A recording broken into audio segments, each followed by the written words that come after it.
बदलिला लक्ष्मी बसर रंग। लक्ष्मी बसर रंग बदलाई गेरुआ रंग मरा जाइछि। ढेंकानाल बसस्टाण्ड छिड़ा होइथा लक्ष्मी बस गुड़िक पूर्वर सबुज रंग थिबा बेले गेरुआ रंग होइथिबा देखा जाइछि। अन्यपटे सरकार परिवर्तन हेतु एभली रंग परिवर्तन होइथिबा साधारण महल चर्चा, किंतु ए नै कारण जानि नथा सूचना देले आंचलिक परिवहन अधिकारी।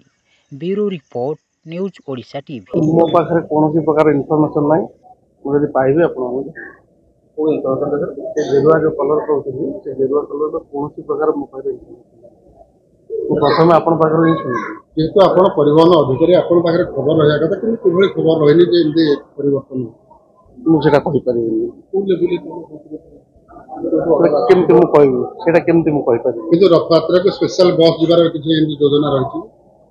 स्पेशल बस किछि हमु सुनी इंटिमेशन किछि आछनी।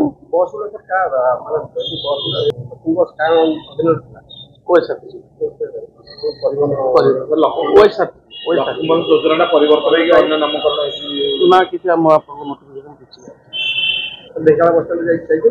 हां जाई मैं सुनी कि जाई हां मुझे मोर बुझी कोन है